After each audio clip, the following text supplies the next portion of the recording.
इंसान में कहीं ये नहीं दिख रहा कि हम इस सिस्टम को ठीक करना चाहते हैं।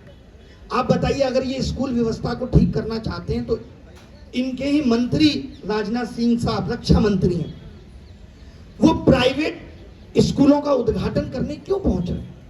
क्योंकि उन्हीं का मैं स्कूल है पूछना वो। चाहता हूं, स्कूल ही आप उनका है। बताइए। आज मैं आपसे पूछना चाहता हूं, यहाँ पे कुछ ऐसे बच्चे भी होंगे जो 12th करके आए हैं, आज भी बच्चा आईआईटी कानपुर ही क्यों जाना चाहता है, पटना क्यों नहीं? आईआईटी पटना नहीं जाना चाहता। तो मैं ये कह रहा हूं कि जो आईआईटी पुराने थे, आज तो आप कहते हो डिजिटल इंडिया ऐसा, विश्वगुरु इंडिया ऐसा, आत्मनिर्भर इंडिया ऐसा, तो क्या उस दौर में आप नए आईआईटी पुराने से बेहतर नहीं बना पाए? क्यों भाई?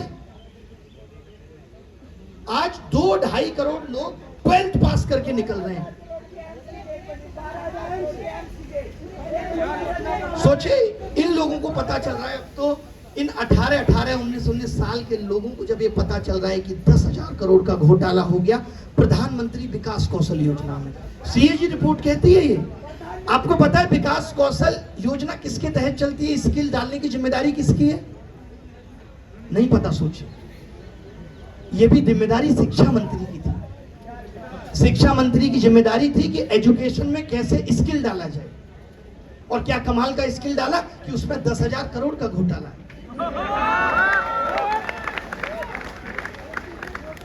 आप एक आदमी मुझे बताइए जो अपनी जिम्मेदारी ठीक से निभा रहा है। अब आप कहेंगे कि साहब पढ़े लिखे लोग कम हैं। अरे भाई, यहां तो पढ़े लिखे लोग भी नहीं ठीक से निभा रहे। और रेल मंत्री तो आईएएस है, आज तक रेल लाइन पे नहीं आ पाई, आए दिन घटना आ जाती है। ये जो चल रहा है कि शिक्षा मंत्री इस्तीफा दो, तो लोग कहते हैं क्या हो जाएगा इस इस्तीफा देने से? अगर आप ये सोच बना लेंगे ना कि क्या हो जाएगा, तब तो कुछ नहीं होगा, किसी से कुछ नहीं होगा।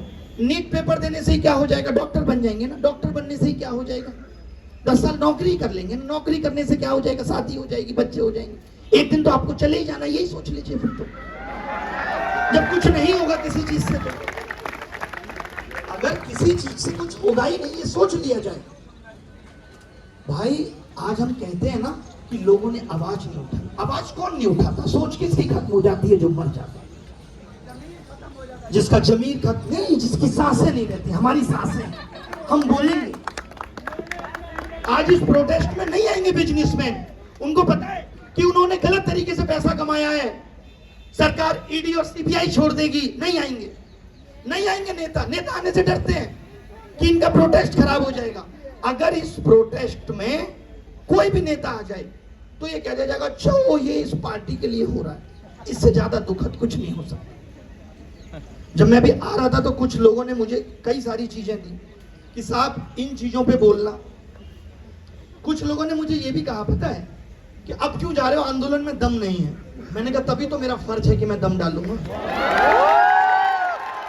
तो मेरा काम है कि अगर युवाओं की बात हो रही है, अगर मुद्दों की बात हो रही है, अगर उन चीजों की बात हो रही है जो देश का भविष्य है, जिससे भारत एक विकसित नेशन बनेगा, राष्ट्र का निर्माण होगा। आज लोगों को क्या प्रॉब्लम है? ये जेन जी जनरेशन आ गई है, अजीबोगरीब करती है। ये वो जनरेशन आपको अजीबोगरीब लगती है। और ब्लिंकिट कैसा लगता है? 8 मिनट में नारियल का पानी आपके सर के ऊपर फेंक के मार देता है। वो आपको एक्सेप्टेड है। मतलब आप इस जनरेशन की अच्छी चीजों को स्वीकार करेंगे नहीं, और ये जनरेशन में आपको कमियां दिख रही हैं। अरे इसका अंदाज है ऐसे, इसका अंदाज है इस तरीके से रिप्रेजेंट करना अपने आप को। अच्छी बात है, आज से पहले आंदोलन होते थे तो वही लोग पहुंचते थे जो प्रभावित होते थे। मैं खुश हूं इस जनरेशन से कि जो प्रभावित नहीं है, लेकिन उतना दूर का सोच पा रही है कि कल को हमारे लिए भी दिक्कतें होंगी। तो ये अच्छी बात है, ये खूबसूरती है इस आंदोलन की। लोग एक्सेप्ट नहीं कर पा रहे, बात इनकी इस जनरेशन को एक्सेप्ट नहीं कर पा रहे। कुछ लोग एक वीडियो जारी कर देंगे कि ये एलजीबीटी आंदोलन में क्यों आ गए, देश के नागरिक नहीं है, उनको वोट देने का अधिकार नहीं है। क्यों नहीं होंगे वो? हर कोई, किसी को होना चाहिए आंदोलन का हिस्सा, वो क्यों नहीं होंगे? अब इनको ही देख लीजिए, इन्होंने एक्सेप्ट कर लिया मोबाइल कल्चर। पानी, थोड़ा पानी वानी पी लेंगे, थोड़ा भी बोलेंगे, 10-15 मिनट है अपने पास। सबकी बात हुई है। आपका जज्बा देख करके मेरा खून और खौल रहा है। 2019 में जब चुनाव हुए तो ये कहा गया कि 2 करोड़ लोगों को रेलवे में नौकरी मिलेगी, 2 करोड़ लोगों को रेलवे में नौकरी मिलेगी। बड़ा खुश हुए हम और फॉर्म भरा लिया गया। 3 करोड़ लोगों ने फॉर्म भरा, सोचिए, और सबसे 500-500 रुपए लिया गया कि आप 500 रुपए दीजिए, जब आप पेपर देने आएंगे तो आपका 400 वापस कर दिया जाएगा। पेपर हुआ 3 साल बाद, और वो भी तब जब तमाम ट्विटर आंदोलन चलाने पड़े, जिसमें कंगना ने कहा था कि ये लोग बंदर हैं। मैं मतलब यही बड़ी हैरानी होती है कि कुछ कोई आकर के बंदर कह देता है। अरे हम में फुर्ती है, वो बहुत फुर्तीला होता है। तुम हमें जमीन से उठा लोगे, हम पेड़ पेड़ पे चल के भागते रहेंगे। अब आ गया, अब एक बयान आया सीजीआई साहब का, जब कि कॉकरोच है इस देश का युवा। कॉकरोच तो गंदगी में ही होता है, और तुमने उस सिस्टम को इतना गंदा बना दिया तो कॉकरोच तो आना ही था। तुम जिम्मेदार हो, तुम जिम्मेदार हो इसके लिए। आज एक समस्या नहीं, आपके साथ गलत हो जाएगा। कितने सारे बच्चे ऐसे हैं, मैं दिन भर के 1000 मेल पढ़ता हूं, और ये काम मैंने 5 साल पहले ही छोड़ दिया था। बहुत सारे लोग मेरे बारे में भी ट्विटर पे लिखते हैं, अगर ये आवाज उन तक पहुंचे वो कहते हैं इसका भी कोचिंग जल्दी बंद होगा। मैंने 6 साल पहले खुद बंद कर दिया था। ऐसे ऐसे कमेंट आते, लोग ऐसे डराते, बोले तुमको ये सरकार छोड़ेगी नहीं। क्यों नहीं छोड़ेगी भाई? पहले पकड़ो तो सही। छोड़ेगी नहीं मतलब व्हाट द सेंस की छोड़ेगी नहीं? मैं गलत कर रहा हूं? अगर पेपर लीक हो रहा है, सरकार नहीं देख पा रही ना, बच्चों की आंखों में मरते हुए सपने तो मैं देख रहा हूं। मेरे पढ़ाने की सार्थकता क्या है? मैं क्यों पढ़ा? मैं आपको पढ़ा के, यानी जो काम सरकार कर रही है वही मैं करूं, कि आपके साथ गलत होता रहे, बस मुझे पढ़ाने से मतलब है, मैं अपना काम करूं। कौन कर रहा है अपना काम? वित्त मंत्री कर रही है अपना काम, तभी महंगाई यहां तक पहुंच गई। शिक्षा मंत्री कर रहे हैं अपना काम, हर तीसरे महीने तो चुनाव कराने चले जाते हैं। शिक्षा उनके ट्विटर से लेकर के जिंदगी में कहीं कोने में पड़ी है। वो तो अब इतना प्रेशर बनाए तो 1-2 इंटरव्यू देने लगे हैं, उसके लिए भी उनको अच्छा स्क्रिप्ट राइटर रखना चाहिए।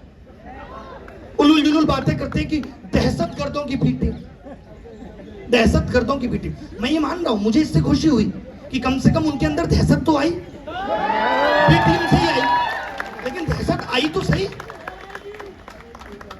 बोलने पे मजबूर तो हुए। ये जो इस्तीफे वाली बात है, बहुत लोग ये कहते हैं कि यार इस्तीफा क्यों? अरे हम ये चाहते हैं कि इस चीज का शुभारंभ हो। क्या लगता है कि अभी हम धर्मेंद्र प्रधान का इस्तीफा मांग रहे हैं? एक बार 2 तो सही, फिर हमारी लिस्ट बहुत लंबी है, हमारी लिस्ट बहुत लंबी है, बहुत लोगों से मांगेंगे। होगा भाई।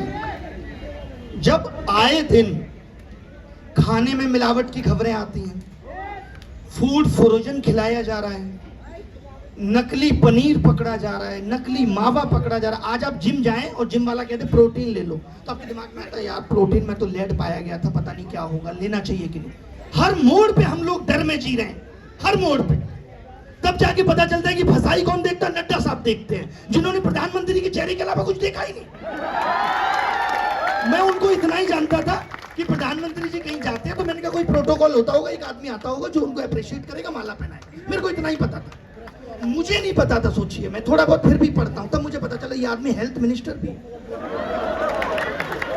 जिसने सिर्फ प्रधानमंत्री जी की हेल्थ का ध्यान रखा है, बस एक। वो दिन पे दिन यंग हो रहे हैं, वो दिन पे दिन यंग हो रहे हैं, और आपके जैसे लोग सूखते जा रहे हैं। क्या चीज है? अब अगर इन सब चीजों पे मैं बस एक चीज पूछना चाहता हूं, विपक्ष इसलिए बेचारा, विपक्ष की लाचारी को भी समझिए, क्योंकि जो ये कर रहे हैं उसका कुछ परसेंट वो भी पहले करके बैठा है, तभी तो हालात यहां तक पहुंचे। अब वो बेचारा आवाज उठाने में असमर्थ है, उसको पता है आवाज उठाएंगे तो आवाज के साथ ये भी दबा दिए जाएंगे, अब वो नहीं उठाएगा आवाज। अब बात आती है बिजनेसमैन की। बिजनेसमैन इसलिए नहीं उठाएगा क्योंकि ना उसका जीएसटी ठीक से भरा गया है, ना इनकम टैक्स, वो नहीं उठाएगा। तो फिर अब इस देश में आवाज उठाने के लिए बचा कौन है, ये बताओ। अगर करप्शन के नाम पे तुम देश को लूटते रहो, और हर जगह, आज यहाँ पे हमारे तमाम पुलिस बंधु भी खड़े हैं, मैं इस बात पे उनकी तालियां चाहता हूं, वो या फिर साफ बोल दे कि दिल्ली में थाने में एसएचओ की पोस्टिंग के लिए पैसा नहीं जाता। बताइए आप, नहीं जाता। और इस हिसाब से थाना तय होता है कि कहां पे ज्यादा क्राइम है। जो आदमी ये कह के पैसा देकर जा रहा है कि उस थाने में ज्यादा क्राइम है, वो थाने का क्राइम रोकेगा? बताओ। आप डिजिटल इंडिया की बात करते हो, और आज आप ड्राइविंग लाइसेंस भी बनाने जाओ तो दलाली लगेगी। हर स्टेट में दलाली है। आप करेक्टर सर्टिफिकेट बनवा के जाओ तो वो आदमी जिसका खुद का करेक्टर खराब है, वो आपका करेक्टर सर्टिफिकेट बनाने के लिए पैसे लेगा। और आप बात कर रहे हैं डिजिटल इंडिया का दौर है साहब। डिजिटल इंडिया क्या खाली यूपीआई से पेमेंट कर दिया 10 रुपए का, ये डिजिटल इंडिया थी? कि आपके सिस्टम, जब बच्चा पेपर देने जाता है वो बाहर लीक हो जाता है, हैक हो जाता है, आपका सिस्टम इतना स्ट्रांग नहीं है, ये डिजिटल इंडिया थी? आप पेपर ठीक से नहीं करा पा रहे, ये डिजिटल इंडिया थी? ये हिस्सा नहीं था डिजिटल इंडिया का? और फिर आप कहते हैं आवाज क्यों उठती है? आप झूठ पे झूठ बोलते रहेंगे, इस देश का मीडिया उस झूठ को जस्टिफाई करता रहेगा और हम आंख बंद करके बैठे रहेंगे। क्यों? क्योंकि हम देश प्रेमी हैं, बोलेंगे, डंके की चोट पे बोलेंगे। असली देशभक्ति तो यही है, सवाल पूछना सत्ता से असली देशभक्ति है। वो लोग जो आज सवाल नहीं पूछ रहे, गद्दार है वो देश के, जिनके अंदर सवाल। एक बात बताइए, बिल्कुल बॉलीवुड पे भी धीरे धीरे आएंगे दोस्त। देखिए, सबने आपको लूट लिया है, क्रिकेटर ने भी लूट लिया, बॉलीवुड ने भी लूट लिया, बचा नहीं है दोस्त। बहुत बहुत बढ़िया बोलते हैं, आपको जल्दी माइक देंगे। एक चीज मैं और कहना चाह रहा था, आपने भुलवा दिया। अभी आपको पता है मोदी जी यूरोप गए थे। मैं कुछ एग्जांपल इसलिए ले रहा हूं, मैं मंशा दिखाना चाहता हूं सरकार की। वहां उन्होंने बोला है कि एक्सपोर्ट में पिछले 12 साल में भारत ने 35 गुना वृद्धि की है। मैंने जब ये फैक्ट चेक किया, आप चाहें तो खुद भी कर सकते हैं परप्लेक्सिटी पे डाल के, 2 गुना है, 2 गुना, 2 को 35। और सोचिए, मीडिया इस चीज को बड़े बड़े अक्षरों में चला रहा है और छोटा सा नीचे लिखा है प्रधानमंत्री नरेंद्र मोदी। मीडिया को पता है ये झूठ है, लेकिन वो देख रहा है। छोटा छोटा किसको देखेगा? जैसे नहीं देखते आप, टर्म एंड कंडीशन छोटी छोटी होती है हर जगह, हर जगह टर्म एंड कंडीशन छोटी छोटी होती है। आज यार हम लोग किस किस के लिए लड़े? आज आप हेल्थ इंश्योरेंस कराएंगे, आपके पीछे चाचा पीछे पड़ जाएंगे, हेल्थ इंश्योरेंस ले ले, क्योंकि उनका कमीशन फिक्स है। उसके बाद अगर आपने हेल्थ इंश्योरेंस ले लिया और आप हॉस्पिटल में चले गए, किसी तरीके से आप भर्ती हो गए, तो आप भर्ती होते रह जाएंगे और अप्रूवल नहीं आएगा। और अप्रूवल आ गया और कह दिया कि आप पे करके चले जाइए, रिम्बर्स हो जाएगा, तो रिम्बर्स नहीं मिलेगा। हेल्थ इंश्योरेंस वाले बाद में बोलेंगे ये बीमारी कवर नहीं थी। यार आप हमें हर स्टेज पे लूट रहे हो। कौन देखेगा ये सब? क्या करने के लिए हमने हेल्थ मिनिस्टर बनाया है?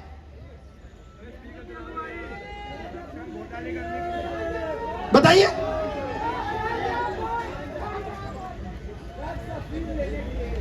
आज जैसे इन्होंने भी मुझे बताया कि सर जो ये एग्जाम सेंटर है, तो 2 बातें निकल के आई कि भाई सेंटर्स, आपने देखा होगा आज से 6-7 महीने पहले एसएससी का एक प्रोटेस्ट हुआ था, जिसमें ये मुद्दा उठाया गया था प्रोटेस्ट में कि एक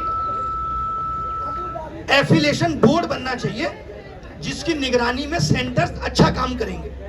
रजत है या लल्लन टॉप से ये मुद्दा उठा था कि सेंटर्स अच्छा काम करेंगे। हमें बड़ी खुशी थी, हमने एग्जाम्पल भी पता क्या दिया था उस वक्त? हमने कहा था जैसे सीबीएसई स्कूलों को एफिलेट करता है। आज पता चला सीबीएसई खराब निकल गया। तो मैं अब किस चीज की मांग करूं? पहले मैं बोर्ड की मांग करूं या ये कहूं कि इनकी मंशा का कौन सा दवाई है, इनका इंटेंट ही खराब है। अब कुछ भी बना लीजिए। एनटीए भी तो इसीलिए बना था ना कि पेपर लीक नहीं होगा। अब काम सरकारें इस पे करती हैं कि पेपर लीक एक्सक्लूसिव हो, ये जो टेलीग्राम पे घूम रहा है ये ना हो। अगर आपने पैसा दिया है तो आप ही को मिलेगा, इसीलिए टेलीग्राम बैन किया गया। पेपर की लीक प्रोसेस एक्सक्लूसिव रहे, जिसका पैसा उसी को नकल होगी सब। और ये आ गया है, अगले साल सीबीटी होगा। आपको पता सीबीटी क्या है? सीबीटी में अगर आपने पैसा दिया तो आपका सिस्टम बाहर हैक हो जाता है और सिर्फ आप ही को नकल होती है। ये हम ऐसे एसएससी के एग्जाम में तमाम ऐसी सीबीटी में हुई खामियां देख चुके हैं। तो दिल ऐसा हो गया, लेकिन मैंने एक चीज सीखी लाइफ में, हिम्मत नहीं हारनी। आपकी इजाजत हो तो इसमें एक शायरी कह दूं। गम मेरे साथ बड़ी दूर तक गए, गम मेरे साथ बड़ी दूर तक गए, पाई ना जब मुझ में थकान तो वो खुद थक गए। हम सबको अंतिम सांस तक लड़ना है। क्या लगता है, बहुत से लोग मुझे कहते हैं, एक टीचर है यूपीएससी के, बहुत फेमस है, बहुत फेमस है। अभी कुछ दिन पहले उनसे कह रहे इस देश का कुछ नहीं होगा, और निराशावादी है, दुनिया को राय देते हैं यूपीएससी करो, एक बार थक जाओ दोबारा करो, खुद एक बार एक काम किया फिर नहीं कर पाए दोबारा। तो मैं ये कहना चाहता हूं कि अगर आज के दौर में हम आप जैसे लोग हिम्मत हार के बैठ जाएंगे तब क्या होगा? देश तो जाता रहेगा। कैसे हार जाएंगे हिम्मत यार? बहुत आगे इस सीने में जमीर जिंदा है, लोगों के लिए लड़ेंगे। आजादी की लड़ाई से सीखा है हमने कि किसी का अपना स्वार्थ नहीं था। यहां तो लोग राजनीति में भी जा रहे हैं तो अपना स्वार्थ लेके जा रहे हैं। कब मर्जी